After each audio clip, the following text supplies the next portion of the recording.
அப்படியே பாதியாக மாறிய போலிங் சதவிகிதம். ஓட்டு எண்ணிக்கையில் மாற்றம்.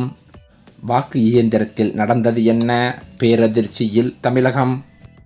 தமிழ்நாட்டின் தேர்தல் களமானது 2026 இதுவரை கண்டிராத ஒரு புதிய திருப்பத்தை நோக்கி சென்று கொண்டிருக்கிறது என்றுதான் சொல்ல வேண்டும்.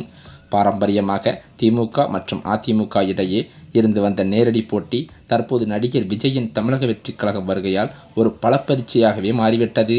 விஜயின் கட்சி தாறுமாறாக ஓட்டுக்களை பிரிப்பதால் யாருடைய வெற்றி என்பது மிகப்பெரிய புதிராகவே நீடிக்கிறதாம்.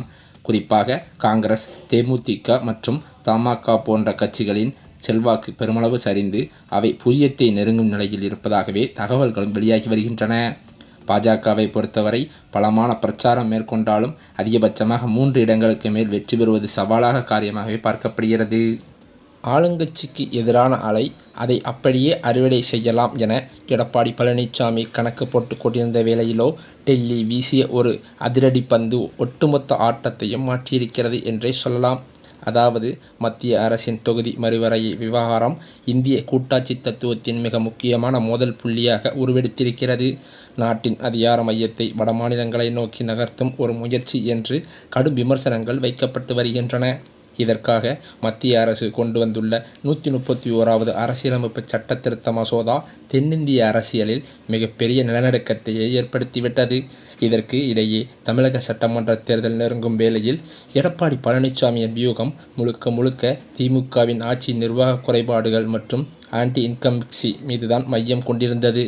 ஆனால் சற்றும் எதிர்பாராத நேரத்தில் தொகுதி மறுவரையறை எனும் பூதம் கிளம்ப களமே தலைகீழாக மாறிவிட்டது. தற்போது அதிமுக தலைமையை கிடுகிடுவென ஆட்டி படைத்துள்ளது. அது மட்டுமில்லாமல் விஜயின் தற்போதைய அரசியல் வரவு குறிப்பாக இளைஞர்கள் மற்றும் நடுநிலை வாக்காளர்களின் வாக்குகளை பெரிய அளவில் சிதைத்துள்ளது.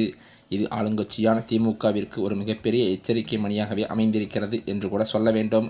கடந்த காலங்களில் தனித்து பெரும்பான்மை பெற்று ஆட்சி அமைத்த திமுகவிற்கு இம்முறை அந்த வாய்ப்பு கைகூடுவது மிகவும் கடினம் என்றே சொல்லப்படுகிறதாம். விஜயால் பிரிக்கப்படும் வாக்குகளால் திமுக ஒரு தொங்கு சட்டமன்ற நிலையை சந்திக்க நேரிடலாம் அல்லது தன்னுடைய கூட்டணி கட்சிகளின் தயவில் தான் ஆட்சி அமைக்க முடியும் என்ற இக்கட்டான நிலைமைக்கு தள்ளப்படலாம். அதே சமயம் அதிமுகவை பொறுத்தவரை விஜயின் வருகை தங்களுக்கு சாதகமாக அமையும் என முதலில் கருதினாலும் தவேகா பிரிக்கும் வாக்குகள் அதிமுகவின் கோட்டைகளிலும் விரிசலை ஏற்படுத்தியுள்ளதாகவே தகவல்கள் வெளிவந்து கொண்டிருக்கிறது. அது மட்டுமில்லாமல் அங்கேதான் அதிமுக சறுக்கலாகியிருக்கிறது. தொகுதி மறுவரையை விவகாரத்தில் திமுக களம் கண்டு போராட்டம் தீர்மானம் என அதிரடி காட்ட அதிமுகவோ ஒரு தெளிவான நிலைப்பாட்டை எடுக்க முடியாமல் தவித்து வருகிறது என்று கூட சொல்லலாம். மறுபக்கம் பார்த்தால் அதிமுக எடப்பாடி பழனிசாமியின் பிரச்சார மோகம்தான். அதுவும் தமிழ்நாட்டின் அரசியல் களத்தில் திரைமறைவில் அரங்கேறி வரும் சில முக்கிய நகர்வுகள் வரும் 2026 சட்டமன்ற தேர்தல் முடிவுகளுக்கு பிறகு ஒரு மிகப்பெரிய அரசியல் மாற்றத்திற்கு வித்திடும் என்று எதிர்பார்க்கப்பட்டு வருகிறது. குறிப்பாக தமிழக வெற்றிக் கழகத்தின் தலைவர் விஜய்க்கும் மத்திய உள்துறை அமைச்சர் அமித்ஷாவுக்கும் இடையே ஒரு ரகசிய டீல் பேசப்பட்டிருப்பதாக வெளியாகும் தகவல்கள் அரசியல் வட்டாரத்தில் அனலை கிளப்பியிருக்கிறது. தேர்தலுக்கு முன் கூட்டணி வேண்டாம், ஆனால் தேர்தலுக்கு பின் ஆட்சியமைக்க ஆதரவு தெரிவிக்கிறேன். அதே சமயம் நான் தான் முதல்வராக இருப்பேன் என்று விஜய் மிக கராராக நிபந்தனை விதித்திருப்பதாக சொல்லப்படுகிறது. இது தேசிய அளவில் பாஜக வகுத்துள்ள மாஸ்டர் பிளான் என்பது ஒரு பகுதியாகவே பார்க்கப்படுகிறது. அமித்ஷாவின் இந்த திட்டத்தின்படி தமிழகத்தில் திராவிட கட்சிகளின் ஆதிக்கத்தை முறியடிக்க விஜயை போன்ற ஒரு மக்கள் செல்வாக்குள்ள முகத்தை முன்னிறுத்துவதே சரியான வியூகம் என்று பாஜகவும் கருதுகிறதாம். அந்த திட்டத்தின் ஒரு அங்கமாகத்தான் விஜய் முதல்வராகவும் தமிழக பாஜகவின் முகமாக இருக்கும் அண்ணாமலை துணை முதல்வராகவும் பொறுப்பேற்கும் ஒரு சூழலை உருவாக்க டெல்லி மேலிடம் விரும்புவதாகவே தெரிய வந்துள்ளது. அது மட்டுமில்லாமல் இதன் மூலம் தமிழகத்தில் ஒரு புதிய அரசியல் கலாச்சாரத்தை உருவாக்க முடியும் என்பதும், திராவிட அரசியலுக்கு மாற்றாக தேசியவாத சிந்தனை கொண்ட ஒரு கூட்டணியை நிலைநிறுத்த முடியும் என்பதும் பாஜகவின் கணிப்பாகவே இருக்கிறது. இந்த அதிரடி நகர்வுகளால் அதிமுக பொதுச்செயலாளர் எடப்பாடி பழனிசாமியின் நிலை என்னவாகும் என்பதுதான் தற்போது மிகப்பெரிய கேள்வியாகவே உருவெடுத்திருக்கிறது. தமிழக சட்டமன்ற தேர்தல் சூடு உச்சத்தை எட்டியுள்ள நிலையில் திமுக காங்கிரஸ் கூட்டணிக்குள் உறவு முன்பை போல இல்லை என்பதே அரசியல் வட்டாரங்களில் பேசப்படும் முக்கிய விஷயமாக மாறியிருக்கிறது. தொகுதி பங்கீட்டில் தொடங்கிய கருத்து வேறுபாடு தற்போது அதிகார பகிர்வு விவகாரத்தில் மேலும் தீவிரமடைந்துள்ளதாகவே கூறப்படுகிறது. இந்த நிலையிலோ தமிழ்நாட்டிற்கான சட்டமன்ற தேர்தல் நெருங்கி வரும் நிலையில் தமிழகத்தை பொறுத்தவரையில் அரசியல் களம் களை கட்ட தொடங்கியிருக்கிறது. அரசியல் கட்சி தலைவர்கள் தீவிர தேர்தல் பிரச்சாரத்திலும் ஈடுபட்டு வருகின்றனர். தேர்தல் களமானது சூடுபிடித்துள்ள நிலையில் பல்வேறு கருத்து கணிப்பு முடிவுகளும் தற்போது வெளியாகி வருகிறது. அதன்படி இதுவரை வெளியான பல்வேறு கருத்து கணிப்பு முடிவுகளில் திமுக மீண்டும் மகத்தான வெற்றி பெற்று ஆட்சியை அமைக்கும் என்று கணிக்கப்பட்டிருக்கிறதாம். திமுக கூட்டணி பல்வேறு இடங்களில் வெற்றி பெறுவது மிகவும் உறுதி செய்யப்பட்டுள்ளதாக கட்சி வட்டாரங்களும் தெரிவிக்கின்றன. மேலும் அது மட்டுமில்லாமல் தமிழ்நாட்டின் அரசியல் களத்தில் புதிதாக தோன்றியுள்ள விஜய் தொடங்கிய தமிழக வெற்றி கழகமானது பெருவாரியான வாக்குகளை மற்ற கட்சியினரிலிருந்து மிகவும் பிரிக்கவும் அதிக வாய்ப்புகள் இருப்பதாகவும் சொல்லப்பட்டு வருகிறது. அதே சமயம் மதுரையில் முக்குளத்தூர் சமூகத்திற்கு பின் அதிகளவில் வசித்து வரும் சௌராஷ்டிரா மக்களின் ஆதரவு இந்த முறையானது விஜய் பக்கம் திரும்புவதாகவும் பார்க்கப்படுகிறது. ஏனென்றால் லோக்சபா தேர்தலின் போது சௌராஷ்டிரா மக்களின் ஆதரவு பாஜக பக்கம் சென்ற நிலையில் இந்த முறையோ அந்த வாக்குகளை விஜய் அதிக அளவில் பிரிப்பதாக தெரிய வந்துள்ளது. அண்மையில் மதுரையில் சௌராஷ்டிரா மக்களின் எழுச்சி மாநாடு நடைபெற்றது.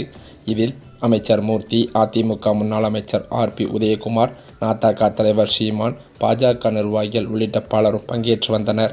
அப்போது சௌராஷ்டிரா மக்கள் தரப்பில் தங்கள் தரப்புக்கு முக்கியத்துவம் அளிக்கும் கட்சிகளுக்கு ஆதரவு அளிப்போம் என்றும் தீர்மானம் போட்டனர். இதன் காரணமாகவே காசி தமிழ் சங்கத்திற்கு மதுரையிலிருந்து அதிக அளவிலான சௌராஷ்டிரா மக்களை பாஜக அனுப்பி வைத்தது.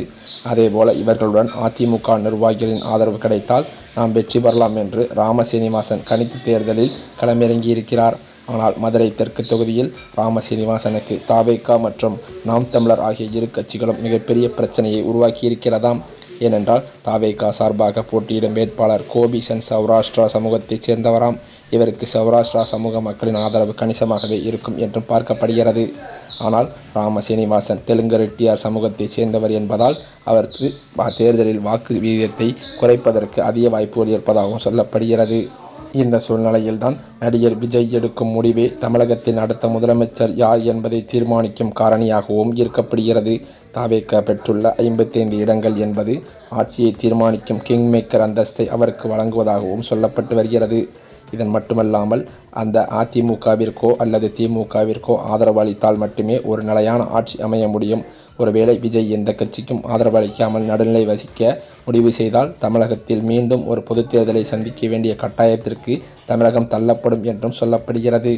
இந்த சூழ்நிலையில்தான் தற்போது தமிழக வெற்றி கழகத்திற்கு தேர்தல் ஆணையம் ஒதுக்கிய விசில் சின்னத்தை தடை செய்வதற்கு நீதிமன்றத்திலிருந்து அதிரடியாக தீர்ப்பு ஒன்று வழங்கப்பட உள்ளதாக அதிர்ச்சி தகவல்கள் பரவி வருகிறது. இந்த மாதிரியாக தமிழக அரசியலில் பெரும் நகர்வுகள் ஏற்படும் சூழலில் இறுதியாக தமிழக அரசியல் சதுரங்கத்தில் யார் யாரை வீழ்த்துவார்கள் என்பது இன்னும் சில மாதங்களில் தெரிந்துவிடும் என்றே சொல்லுகிறார்கள். அமித்ஷாவின் வியூகமும் விஜயின் லட்சியமும் ஒன்றாக இணையும் பட்சத்தில் தமிழகத்தில் அரசியல் வரைபடம் முற்றிலும் மாறிவிடும். இது எப்படியோ தேர்தலுக்கு பிறகு தமிழகம் ஒரு மிகப்பெரிய அரசியல் மாற்றத்தை நோக்கி நகரப்போகிறது என்பது மட்டும் தற்போது உள்ளவரை இருக்கும் கருத்தாகவே மக்கள் மத்தியிலும் பார்க்கப்படுகிறது. மேலும் அது மட்டுமில்லாமல் தேர்தல் களமானது அனல் பறக்க மற்றொரு பக்கமோ மற்ற கட்சிகளிலிருந்து கட்சி தாவல்கள் பயங்கரமாகவே நடந்து வருகிறது என்றே சொல்லலாம். அந்த வகையில் அதிமுகவின் மீது இருந்த கொஞ்ச நஞ்ச நம்பிக்கையும் இந்த தொகுதி மறுவரையறை பிரச்சனையால் மீண்டும் தலைவிரித்து ஆடுகிறது. ஏனென்றால் அதிமுகவில் இருக்கும் பல்வேறு முக்கிய புள்ளிகள் தற்போது திமுக பக்கம் தாவுவதற்கு முடிவெடுத்து விட்டதாகவே சொல்லப்படுகிறது. மேலும் அது மட்டுமில்லாமல் இந்திய வரலாற்றிலேயே தமிழகத்தில் நடந்திருக்கும் இவ்வளவு நாட்கள் தேர்தல்களில் இந்த வரலாறு படைத்ததே கிடையாது என்றும் இந்த 82% ஓட்டு சதவீதமானது இதுவரை பதிவானது கிடையாது என்றும் தமிழகத்தில் பேரதிர்ச்சியை காட்டுவது இந்த தேர்தல்தான் என்றும் சொல்லப்படுகிறது. அது மட்டுமில்லாமல் இதில் யாருக்கு பாதகமாக சாதகமாக இருக்கிறது என்றும் மக்கள் இன்னும் பொறுத்திருந்துதான் பார்க்க வேண்டும்.